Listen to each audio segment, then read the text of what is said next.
Good evening and welcome to our third Thames Sport Cockney Snooker Classic, a fabulous tournament that gives any club player the chance, ultimately, to meet the world's best. And we've had some memorable moments in the past 2 years. Our first classic champion, Nicky Lazarus, created a sensation in 1985 when he beat the great Steve Davis.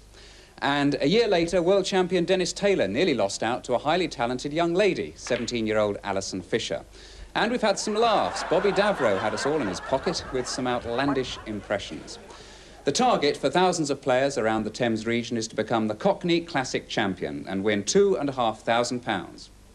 Then he or she, this year, goes on to play Steve Davis with the chance to double that prize money. So let's meet our special guest for this year's Cockney Snooker Classic, the world's #1, Steve Davis.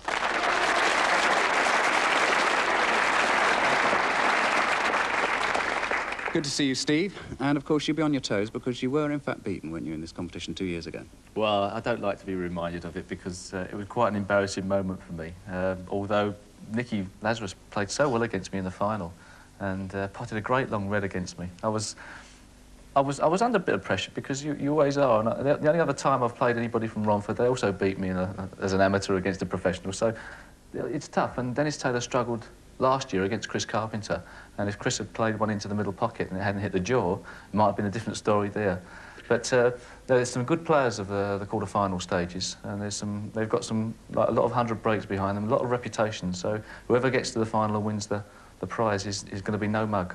Now, you've also got some special challenge matches with sporting celebrities. That's right. Well, a friend of mine from plays West Ham in England, Tony Cottee, who's... I don't know how good he is at snooker. I don't think I'm going to lose. But, well, I might do, you never know. You'll have to wait and see. That's right. And from before Tony's era, a hero of mine from my childhood is George Best, so I'm looking forward to that as well. So, a couple of good games in store there. Excuse me. All right.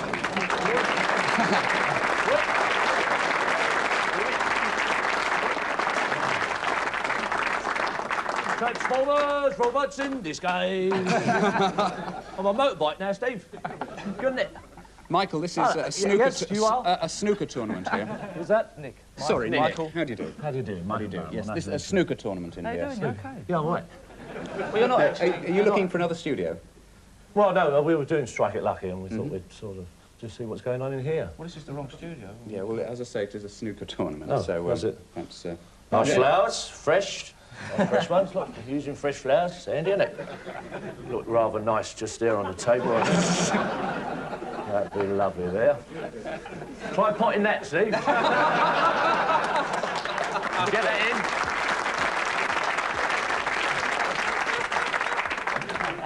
Would you like a game with Steve Davis? Well, you offering? Yeah. Why not? Yeah, well. It'll be...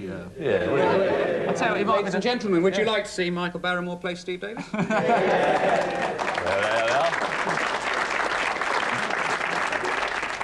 Are these extras out of a film? Anyway, look, Michael, it's been lovely to see you. A real bonus for us. Is that my cue to go? Yeah, yes, your cue to go. If you'd like to play, perhaps you could go and find yourself a cue. Nick Owen, up late. Hello, Anne. Right. Your mate, Nick.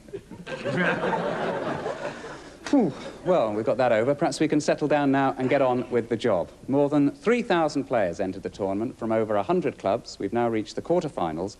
In other words, they're just 2 frames from the final and a chance in the end to win a whopping £5,000. The winner only has to beat Steve Davis. These, then, are the last 8. Keith Moore comes from the Star Snooker Centre in Ramsgate. Unemployed at the moment, his highest break is 133. He's got his sights set on breaking into the professional ranks. His dad, Ron, is the manager of the Ramsgate club, and Keith reached this stage by knocking out the ladies' world champion, Alison Fisher. Jim Bates of Ashford in Middlesex manages the Walton Snooker Centre. He's married with 2 daughters and also aiming to be a snooker professional. Jim's been the Surrey County champion for the last 2 years. Chris Archer is 28 from Chelmsford. He gives his occupation as full-time snooker. A highest break of 139 supports his ambition of being a professional. Chris is an England international and in 1984 reached the semi-final of the World Amateur Championships.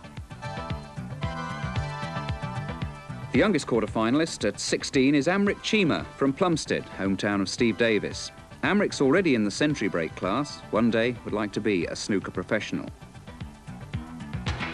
In the meantime, he's helping out on a youth training scheme at the Erith Snooker Centre. 20-year-old Brian Peddy keeps toned up as a clothes presser in between ironing out any faults in his cue action. Again, there's no problem hitting the century breaks, and the lucrative professional game is where he wants to be. Brian's been Bucks County champion and was a semi-finalist in last year's National Under-21 Championship. Paul Lyons from Limehouse is another teenager devoting all his time to improving his snooker. He has a total clearance of 139 to boost his hopes of getting a professional ticket. Like all the quarter-finalists, Paul's used to picking up good money in the local handicap. 300, his best so far. Lee Tucker of Plaistow, another snooker club manager. His manor is Upton Park. Despite a best break of 127, Lee's more philosophical about his ambition, at least on the snooker front. But Lee's also a top pool player and fancies his chances of turning pro on the smaller table. Finally, Chris Spencer of South Harrow, a relative veteran at 33. His 142 is the highest break of any of the quarter-finalists. His wife and 2 children are backing his attempt to make it as a professional. Chris reached the semi-final stage in last year's Cockney Classic. So that's the way they came out in the draw. We're going to start with a frame between Keith Moore and Jim Bates. There's the score, just 10 in it. Keith Moore to play, John Pullman and Steve Davis, the commentators.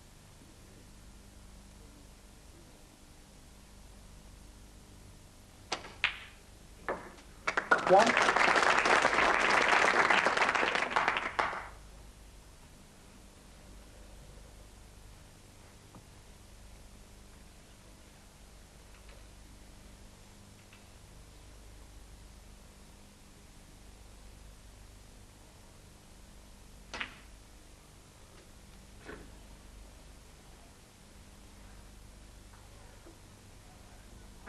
Six.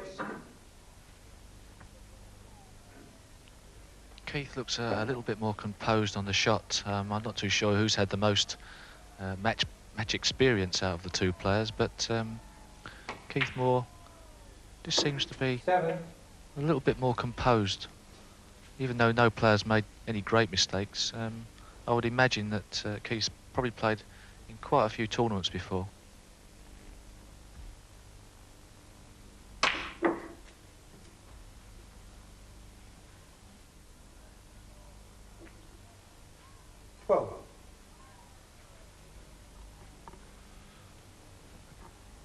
Well, following on with that, Steve, his biggest prize to date is £150 in the Kent Sussex Open.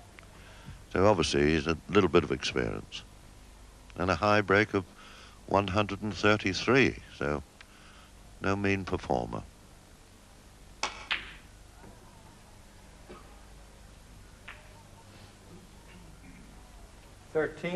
Keith Moore.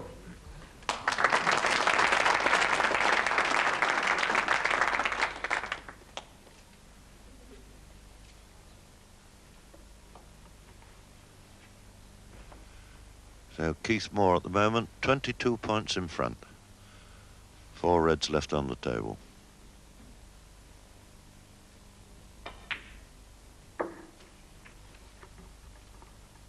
One.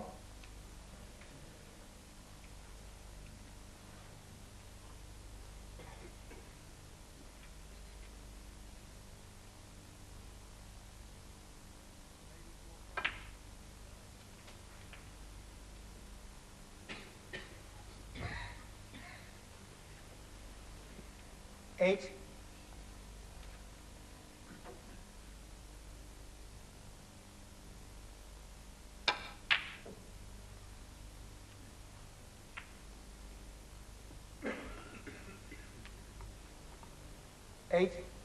Jim Bates.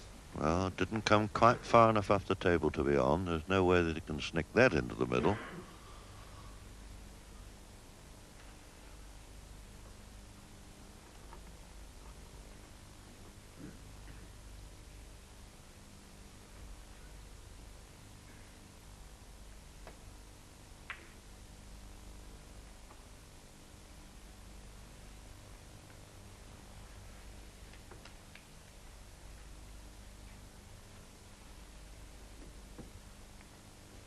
Jim didn't do his self any favours with that last shot. Not only did he miss it, but he pushed the brown to the cushion. So with the last 3 reds, he could possibly get 24 points. That would only make him level. He would need to pot the brown ball and get on the blue to win the match. So Keith Moore was in a nicer position because of that fact. And that may give him the confidence to knock one of these reds in somewhere along the line, but we'll have to wait and see.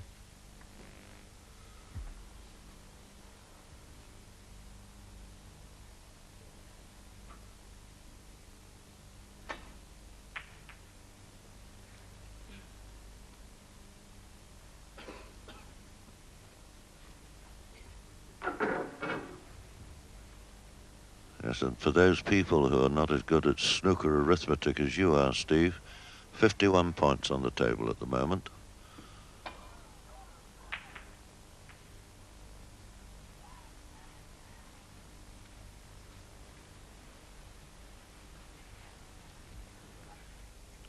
Here's a bit of a decision for Keith to decide whether to try and cut the red in along the top cushion. It's not an easy shot, but there is always an element that even if you do miss that particular part of the ball, the red ball always goes safe again.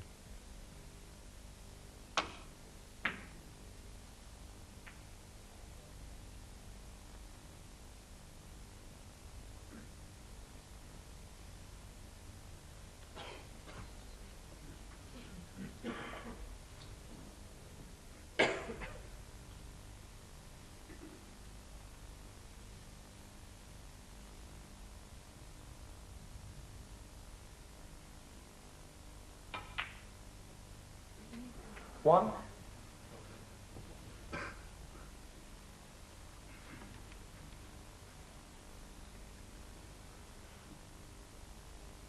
So if this black goes in, just 7 points the difference now. 8.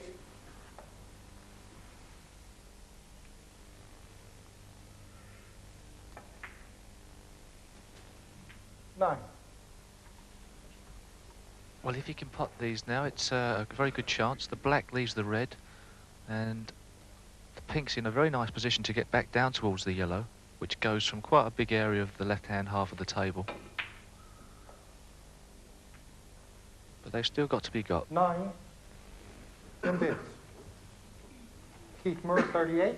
And I would suggest, Steve, a little bit fortunate there that the black came along and nudged the white ball out into the middle of the table there.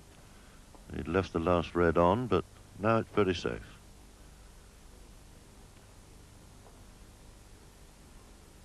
Full in the face, I would suggest send it down the table, leave the cue ball where the red is.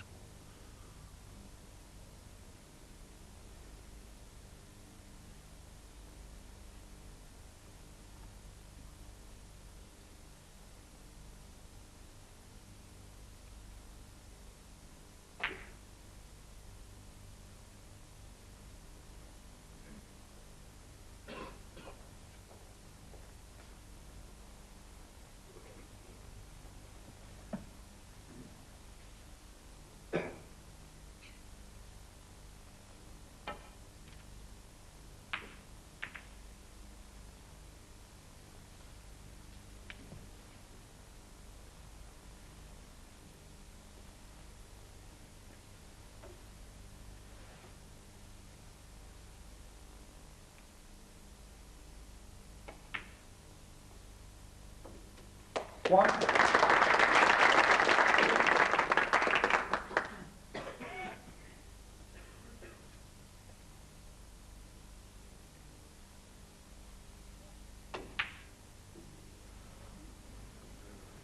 One, Keith Moore.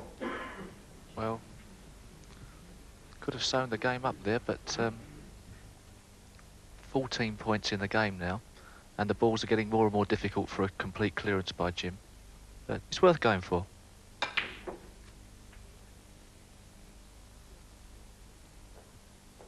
Two.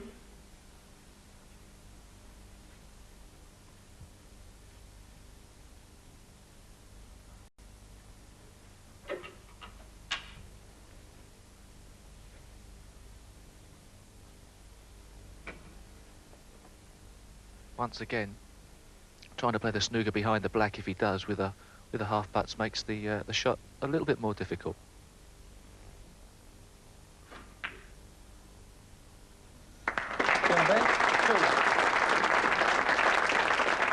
And I would suggest Steve played that extremely well.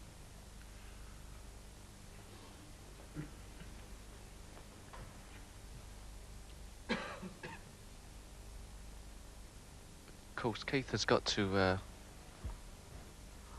try and get out the snooker. The one lucky thing about it is that if he were to miss it, not too much chance of leaving the green on. So, in a way, Jim was unlucky that the green wasn't more out in the open of the table.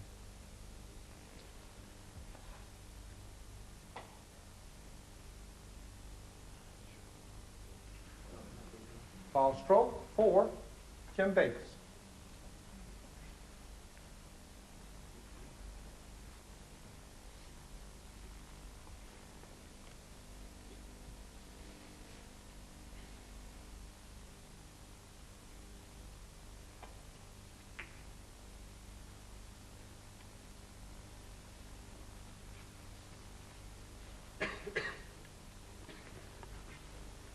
So 25 points on the table and just 1 point the difference.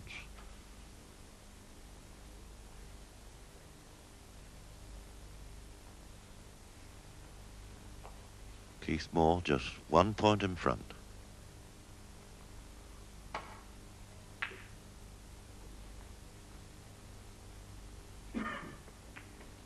And here's a great chance. Little stun shot on this green should get him reasonably well on the brown.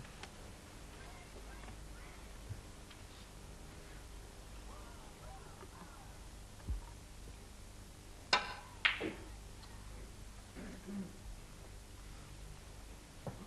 little bit of movement there in the body. I don't know if you spotted that at home, but just as he played the shot, Jim just slightly lifted his head up and started to move off the shot, and of course on the long pots that's fatal, and they go in sometimes in practice, but it's a little bit harder in the matches to move a part of your body and still pot the balls. Notice with Keith, he does keep his head very still. 3.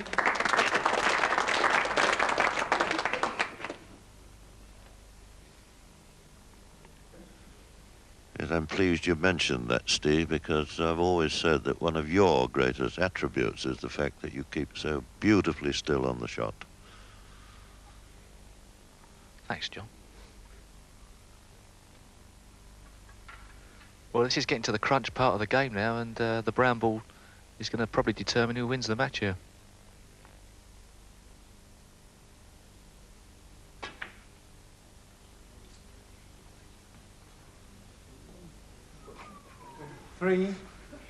Keith Moore. Well, not quite a snooker, but it might have been. A little bit fortunate there. This is an awkward one. Going to take this brown on, I would feel. Not easy to play a safety stroke from there.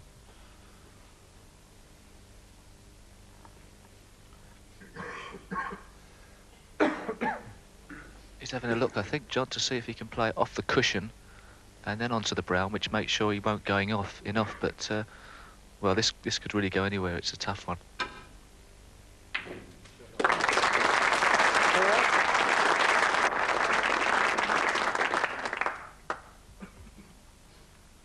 So, all square at 42 points all, 18 points on the table. Both players requiring 2 balls.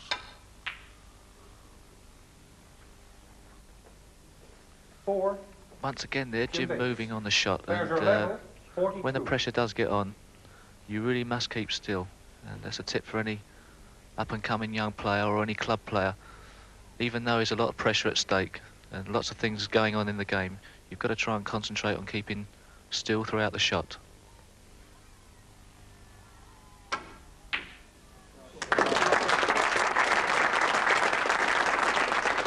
Well, I would suggest, Steve, obviously, that is the match winner. Great pot there. Terrific. There should be no trouble at all. Keith Moore, who wins the first quarter-final and goes through to the semi-final.